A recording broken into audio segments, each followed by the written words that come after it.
Assalamualaikum warahmatullahi wabarakatuh. Waalaikumsalam warahmatullahi wabarakatuh. Selamat datang kembali teman-teman di channel kita di Lim Production. Dan selamat datang juga kembali di segmen yang udah teman-teman tunggu selama ini ya. Segmen yang akan mengupas semua rasa kepo teman-teman ya. Kejanggalan teman-teman yang udah dikirimkan di DM Instagram, dikirimkan di TikTok dan di komentar YouTube. Ya ini apalagi kalau bukan Q&A, kita ngobrol dan bertanya. Ada yang mau tanya? Sini yang mau tanya.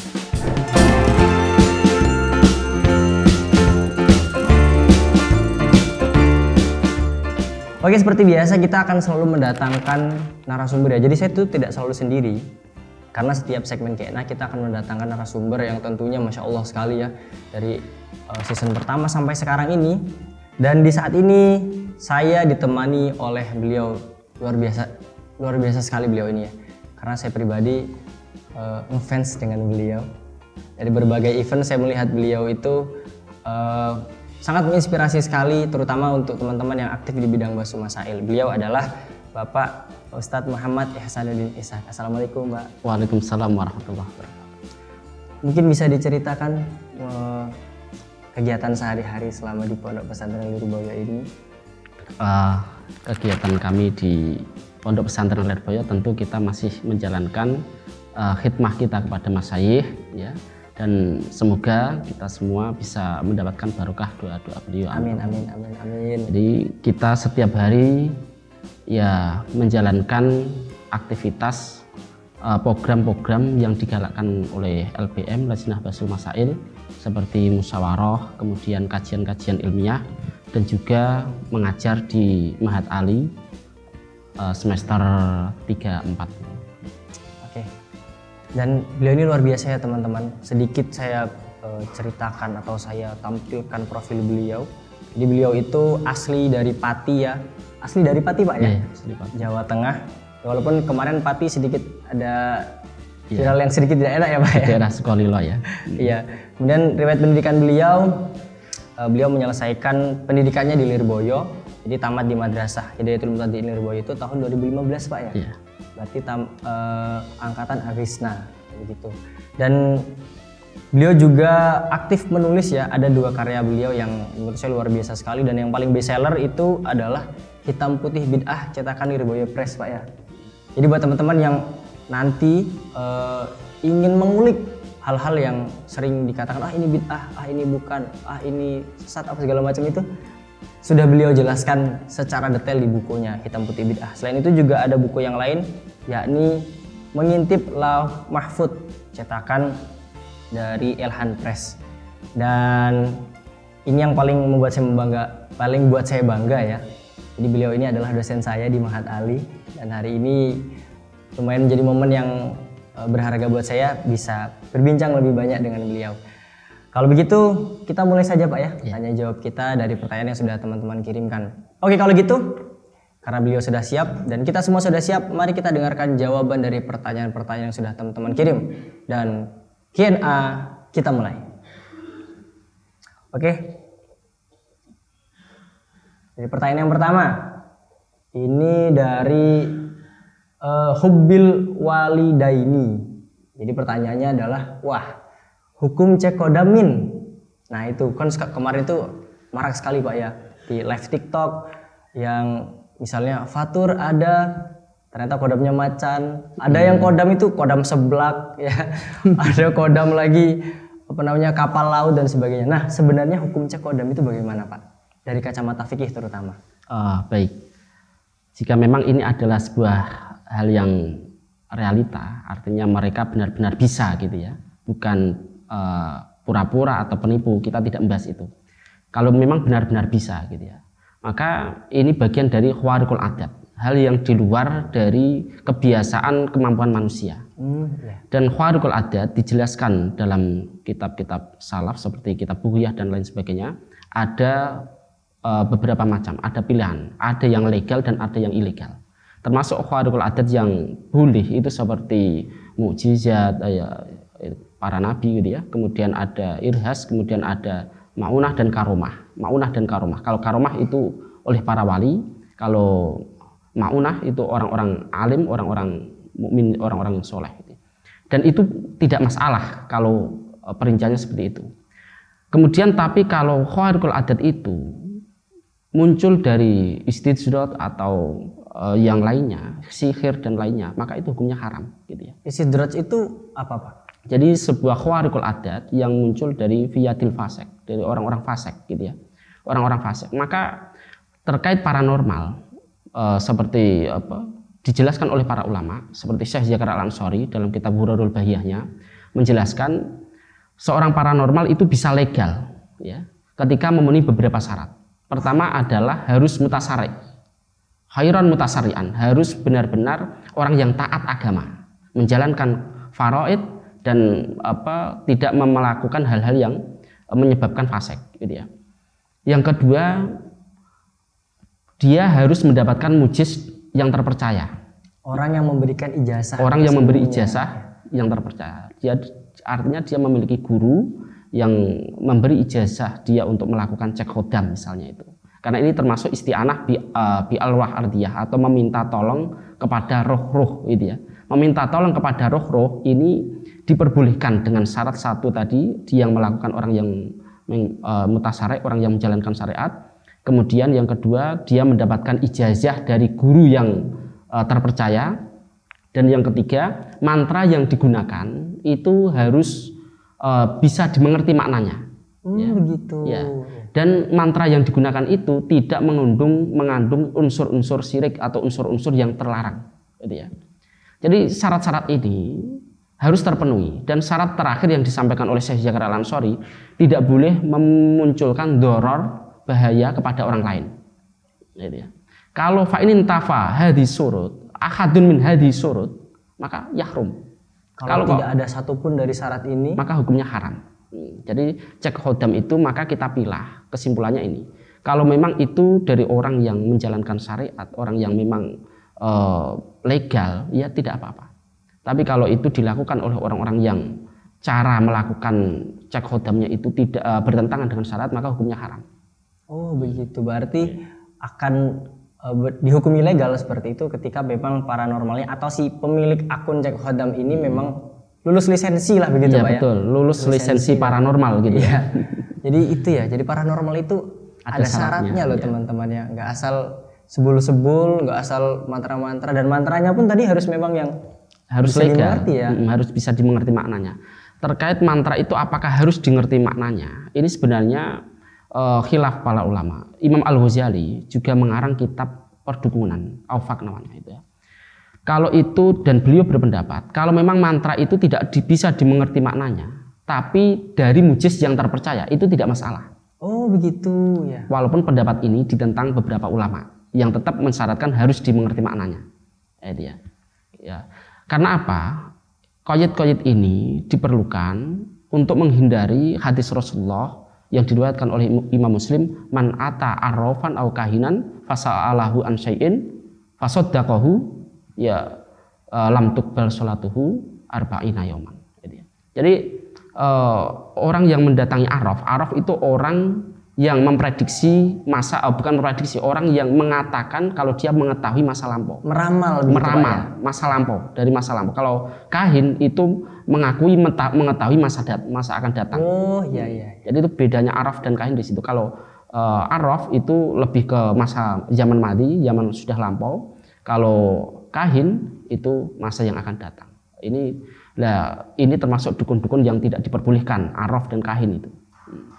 Ya baik. Jadi memang nggak sembarangan ya Pak ya, kalau cek hodam memang harus yang punya akun tuh memang harus dibuktikan ya secara syariat dia itu lulus lisensi sebagai dukun atau tidak. Tapi ini yang menarik, hodam sendiri itu kalau dipandang secara syariat bagaimana Pak? Oke. Jadi hodam artinya kalau dalam literatur klasik kita itu ya arwah ya, al-arwah ardiyah. Jadi khodam itu ada yang khodam baik, ada khodam yang buruk. Termasuk ketika khodam yang digunakan atau kita isti'anah dengan khodam yang kafir, maka ini juga hukumnya haram, tidak boleh. Jadi khodam itu memang ada gitu ya, memang ada gitu ya. Dan ini termasuk amrun ghaib yang perlu kita imani gitu ya. Oh begitu ya. Nah, begitu ya teman-teman. Ini Mbak siapa tadi? Tampilin dong. Mbak siapa tadi? Birrul Walidain ya namanya. Nah, dari Mbak Hubbil Walidaini gitu ya. Jadi hukum cek kodam itu sekali lagi yang sudah sesuai beliau jelaskan tadi, bahwa harus ada syarat-syaratnya ya yang sudah beliau paparkan. Dan juga untuk kodam sendiri emang sesuatu yang harus kita imani juga, karena emang kodam adalah salah satu hal gaib yang harus kita percaya adanya. Begitu Pak ya? Iya. Jadi kalau memang orangnya itu kredibilitasnya teruji, tidak masalah. Tapi kalau tidak memenuhi syarat yang sudah Bapak paparkan tadi, berarti cek kodamnya haram. Dicek dulu ya Mbak Hubbil Walidaini. Ada tambahan lagi mungkin Pak? Iya, saya kira sudah cukup itu ya. Sudah cukup, oke. Kalau gitu kita next ke pertanyaan kedua. Datangnya dari siapa ini? Dari ini gimana baca? Sifat gitu ya. Hanya 2. Pertanyaannya, sebenarnya pegang Quran di HP ketika haid itu boleh nggak sih Min aplikasi Al-Quran? Nah itu sering sekali Pak. Jadi pas Al-Qurannya itu ada di HP, jadi entah mungkin dia berhadas atau dia sedang berhalangan seperti haid atau sebagaimana yang lain, itu boleh nggak sih pegang Al-Quran? Oke. Aplikasi. Baik. Pertama, keharaman bagi wanita haid salah satunya adalah memegang mushaf gitu ya, atau Al-Quran. Maka memegang HP yang tertulis lafal Al-Quran di situ, apakah ini sama dengan memegang mushaf? Gitu. Untuk menjawab ini, maka perlu kita ketahui apa itu mushaf. Jadi mushaf itu, jadi kuluma kutiba alaihil Quran lidirosatin, gitu ya. Jadi sesuatu yang memang dituliskan Al-Quran di dalamnya memang ada tujuan untuk dirosah. Dari bahasa makutiba, maka ini harus ditulis. Ditulis itu artinya apa? Kita menggerakkan tangan dan itu membentuk huruf-huruf Al-Quran. Sehingga kita harus mengerti bagaimana mushaf Al-Quran atau aplikasi Al-Quran dalam HP itu apakah termasuk kategori ditulis gitu ya. Itu pertama itu. Kita bisa mengetahui kalau itu menekan tombol gitu ya, QWERTY gitu ya, bukan menulis gitu ya. Dalam kajian kita ini sebenarnya para ulama membahas masalah apa itu yang dimaksud dengan menulis di situ ya. Terkait maktub alaihnya juga dan lain sebagainya, itu memiliki syarat-syarat tertentu untuk bisa disebut sebagai mushaf gitu ya. Dan dikecualikan dari menulis gitu ya, itu adalah mengukir atau memotong pakai gunting gitu ya. Oh, seperti mengukir atau menggunakan alat yang lain ya, selain tulis begitu. Menggunakan gunting walaupun itu nanti berbentuk Al-Quran sekalipun, ini tidak bisa disebut menulis. Sehingga tidak disebut dengan Al-Quran. Dalam kajian kita bahwa aplikasi HP itu dengan cara menekan tombol gitu ya. Tidak dengan cara menggerakkan tangan yang berbentuk huruf Al-Quran. Maka ini apakah bisa disebut mushaf gitu ya? Ini tidak bisa disebut menulis gitu ya. Kalau ini disebut menulis, maka voice note nanti juga dikatakan menulis. Kita membaca Al-Quran, direkam pesan suara gitu. Itu nanti akan disebut menulis juga. Nah ini repot juga ini aja. Ya silakan nanti yang nggak sepakat bisa teman-teman saya itu ya. Kita diskusi karena terbuka di kolom komentar. Ya, terbuka. Karena memang kajian ini banyak yang berselisih antar perumus waktu Sahabat Masail beberapa kali. Setiap bahkan 4 kali Sahabat Masail membahas ini dan antar perumus selalu berbeda terkait tasawur dan lain sebagainya. Tapi bagi kami itu ya, saya pribadi dan saya mempertanggungjawabkan itu bahwa mushaf itu memiliki dobit, termasuk maktub alaih itu juga memiliki dobit. Yang pertama bahwa dalam maktub alaih itu harus ada sabat wadawam itu. Ya. Jadi sehingga menulis di atas air ini tidak bisa disebut mushaf, atau pantulan bayangan juga tidak bisa disebut mushaf. Berarti harus tahan lama. Harus tahan lama, bukan tahan lama tapi istiqror. Jadi tulisan itu menetap. Misalnya dalam buku atau dalam kertas atau dalam kayu dan lain sebagainya harus menetap. Kalau itu berangkat dari pantulan kaca atau dari air seperti itu ya, menulis air, maka ini tidak bisa disebut mushaf gitu ya. Jadi kesimpulannya bahwa aplikasi Al-Quran ini la yusama mushafan. Kalau mu'adzamnya ya mu'adzam, lafal Allah, lafal Al-Quran dimanapun itu mu'adzam, tapi tidak bisa disebut Al-Quran. Tetap agung ya. Tetap Pak, agung. itu dua hal yang berbeda gitu. Ya. Jadi jangan sampai dipahami kalau bukan mushaf berarti tidak mu'adzam, tetap mu'adzam. Dia untuk lafal-lafalnya itu. Hujah pertama, ini saya katakan bukan mushaf, bahwa kalau misalnya seorang membaca Al-Quran, membaca aplikasi pakai Al-Quran itu ya, kemudian baterai 17% lowbat dan mati. Ya ini sisi ini bagaimana gitu ya? Apakah ini bisa disebut Quran gitu ya? Kan tidak. Gitu ya. Makanya kita bisa ketahui bahwa HP itu pantulan cahaya, ya. Dia itu tulisan-tulisan itu muncul dari pantulan cahaya, bukan dari hal yang subut di HP itu. Nah, sehingga bisa kami tegaskan bahwa aplikasi mushaf dalam HP itu la yusamma mushafan, sehingga boleh dipegang, boleh, tidak masalah. Tidak disebut sebagai mushaf. Tidak disebut sebagai mushaf. Sampai detik ini saya katakan, orang yang membaca Al-Quran dengan Al-Quran asli itu ya, dan orang yang membaca Al-Quran pakai HP ini tetap berbeda. Dari sisi kualitas, kalau urusan pahala bukan urusan kita, tapi dari secara konsep gitu ya. Orang membaca Al-Quran dengan kertas, dengan Al-Quran asli itu ada pahala hamlul Qurannya ada pahala, nadhurul Quran ada pahala. Jadi membawa Al-Qurannya sudah pahala, melihat Al-Qurannya juga pahala. Sedangkan pakai HP, pahala hamlunya nggak ada, pahala membawanya itu nggak ada. Secara konsep seperti itu. Dan ini kias-kias yang saya sampaikan ini itu disampaikan oleh Imam Khatib Asy-Syirbini, ya. Dan juga disampaikan oleh Said Sato Bakri ya dalam I'anatul Thalibin. Ya begitu. Jadi untuk siapa tadi namanya? Panjang ya pembahasannya, jadi untuk sekadar kita menghukumi apakah aplikasi Al-Quran itu masuk mushaf yang kemudian haram dipegang gimana, panjang sekali pembahasannya, jadi kita harus tahu mushaf dulu. Dan sudah tahu kan, beliau sudah menjelaskan dengan sangat jelas sekali.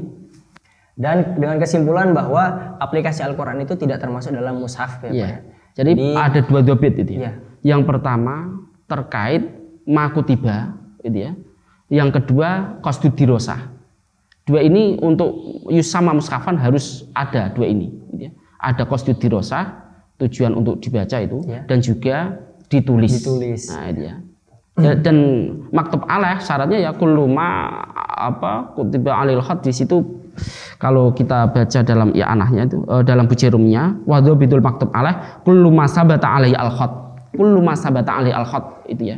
Itu dobit maktub alaih yang disebutkan oleh Imam Khatib Asy-Syirbini itu ya. Dalam iknanya itu. Ya begitu teman-teman, dengan kesimpulan bahwa memang mushaf yang ada atau aplikasi Al-Quran yang ada di HP itu tidak terkategorikan sebagai mushaf, sehingga kalaupun kita berhadas tidak apa-apa ya Pak ya untuk memegangnya gitu. Dan kalau mushaf itu bagaimana? Yang sudah seperti beliau paparkan yang panjang lebar tadi dan sangat jelas sekali begitu. Mungkin ada tambahan Pak dari, soalnya ini sering sekali ditanyakan dari berbagai tokoh, juga banyak sekali yang membahas yang tentunya dengan hasil jawaban yang berbeda-beda. Ya tidak masalah, memang perbedaan pendapat itu biasa. Karena perbedaan pendapat ini sebenarnya ini ingin mentasawurkan bahwa menulis itu kan adat. Ini kalau kita panjang lebar panjang lebar membahas ini. Menulis kan itibarnya adat. Kalau orang yang mengetik, ini apakah disebut menulis atau tidak? Gitu. Orang mengetik. Ya mungkin beberapa orang akan mengatakan ini menulis gitu ya. Ini menulis, ini termasuk penulis. Buku-buku itu tercipta ya dari itu, dan mereka penulis dengan mengetik seperti itu. Memang mereka memiliki tasawur seperti itu. Tapi kita katakan bahwa jangan kamu tarik permasalahan menulis yang kamu pahami itu dengan menulis yang dalam takrifnya mushaf itu. Karena apa? Seperti pesan suara itu nanti ya tetap dalam kajian secara adat itu ya tetap menulis gitu ya. Tapi dalam mushaf tidak. Ya itu salah satunya pesan suara itu. Ya, begitulah. Jadi panjang sekali ini kalau kita mau kita bahas lebih dalam, Pak ya. Nanti akan memunculkan berbagai pendapat-pendapat, sudut pandang yang nanti mungkin kita bisa bahas di pertemuan selanjutnya mungkin, Pak ya. Tapi kalau ini saya kira sudah jelas, tidak bisa disebut mushaf karena satu, dia tidak ditulis dengan secara takrif mushaf itu. Yang kedua, tidak memiliki makna subut itu, tidak memiliki makna menetap di situ. Oke, baik, itulah jawabannya untuk Mas apa Mbak ini ya? Mbak ya, kurang sifat titik Aiko, jelas ya. Oke, teman-teman, kita next ke pertanyaan berikutnya. Pertanyaan yang ketiga, pertanyaan terakhir di episode pertama ini bersama beliau. Dari Lailil_Hasna. Dari tadi perempuan ya yang tanya. Pertanyaannya, bagaimana hukumnya umroh badal pengganti Pak ya? Iya. Tetapi orangnya masih hidup dan sehat. Nah itu bagaimana Pak? Mengganti umrohnya orang yang orangnya masih sehat gitu. Ya umroh masih sangat mampu sekali. Itu hukumnya bagaimana? Oke. Jadi umroh dan haji itu merupakan ibadah badaniyah atau ibadah yang sifatnya fisik yang tidak bisa menerima pergantian, tidak bisa diwakilkan. Ya. Selama dia mampu melakukan itu tidak boleh diwakilkan, harus dia lakukan. Karena kalau nanti dilakukan orang lain yang mendapatkan pahala orang lain, bukan dirinya gitu. Ya. Ini termasuk sholat diwakilkan nggak bisa gitu ya. Dilakukan orang lain yang mendapat pahala orang lain. Ya. Sehingga dalam kasus kita umroh ini juga bagian dari kewajiban independen. Sebagaimana haji juga kewajiban independen. Dua ini memiliki aturan yang sama, ya, walaupun ada perbedaan praktek dan lain sebagainya. Sehingga bagi orang yang mampu melakukan umroh secara fisik, gitu ya, maka dia harus melakukannya, tidak boleh diwakilkan ke orang lain. Nah, jadi boleh diwakilkan ketika bagaimana kondisinya, yaitu ketika dia sakit atau dia sudah mati dan memiliki tanggungan kewajiban umroh badal istitoah setelah mampu gitu ya, baru dia wajib. Sebagaimana ini dijelaskan dalam Kutubus Syafi'iyah, ya, wala tajuzu an niyabah anil umroh illa idza kana mayitan au ajizan. Ya, seperti kalau oleh Imam Khatib Asy-Syirbini menambahi marad yang layur jaburuhu. Ini juga nanti boleh melakukan badal. Marad yang layur jaburuhu adalah orang sakit yang sulit sembuh gitu ya. Ya. Orang sakit yang sulit sembuh. Harapan untuk sembuhnya itu sudah tipis sekali gitu. Maka dia boleh untuk badal umroh gitu. Berarti secara kesimpulan, kalau memang fisiknya masih mampu, tidak sakit dan juga belum meninggal Pak ya, berarti tetap harus umroh. Misalnya dia punya kewajiban umroh dan seandainya diwakilkan, mewakilkannya tidak sah. Tidak sah. Tapi ibadah umroh orang yang mewakilkan itu tetap sah saja. Ya, orang umroh ya pahalanya nanti ya ke wakilnya itu. Oh begitu. Berarti umroh yang dilaksanakan oleh wakilnya tetap sah dan pahalanya untuk si wakilnya. Tapi untuk mewakilkannya ini tidak sah. Jadi dia nganggur, ya nggak dapat apa-apa Pak ya. Iya. Rugi loh ya. Udah bayar mahal, lah dikasihin ke orang yang dapat pahala orang lain. Jadi tidak boleh. Dari mana tadi? Lailil Hasna ya. Pertanyaannya dari Mbak Lailil Hasna, bahwa ini bagaimana tidak boleh kalau orangnya ternyata masih sehat. Jadi kalau orang masih sehat ya umroh sendiri begitu. Ada tambahan mungkin Pak? Yes. Saya kira cukup jelas ini ya dalam konsep Syafi'iyah ini. Ya. Kita membahas dalam konteks Syafi'iyah, sedangkan dalam madzhab kita tidak membahas karena memang madzhab Syafi'i itu yang paling dipraktekkan di Indonesia. Paling banyak penganutnya di Indonesia ini ya. Oke, begitu Mbak Lailil Hasna. Dan pertanyaan ketiga ini sekaligus menutup perjumpaan kita di episode pertama ini, Q&A bersama Bapak Ustadz Muhammad Ihsanuddin Ishaq. Saya senang sekali pada hari ini Pak bisa ngobrol panjang dengan jenengan, bahkan kita membahas soal seperti ini ya, membantu teman-teman yang lain. Ada pesan mungkin untuk penonton-penonton kita di episode pertama ini? Ya, pesan kami bagi penonton-penonton untuk tetap mengikuti kajian-kajian ilmiah di LIM dan juga jangan lupa belajar gitu ya. Ya, itu paling penting ya, jangan lupa belajar. Oke, kalau begitu terima kasih atas segala perhatian, mohon maaf atas segala kekurangan. Oh iya, kalau ada teman-teman yang baru mampir ke channel kita, jangan lupa untuk like, komen, dan subscribe. Jangan lupa juga untuk menyalakan tombol notifikasi biar tidak ketinggalan dengan video-video terbaru dari kita yang tentunya menarik ya. Ada tutorial Islami, ada pecimiri dan sebagainya. Silahkan Anda lihat di dashboard YouTube kami. Oke, terima kasih. Saya Isa Alkaf Zakaria dan Bapak Muhammad Ihsanuddin Ishaq undur diri. Terima kasih. Balighu anni walau ayah. Sampaikanlah dariku walau hanya satu ayat. Assalamualaikum warahmatullahi wabarakatuh. Waalaikumsalam warahmatullahi wabarakatuh.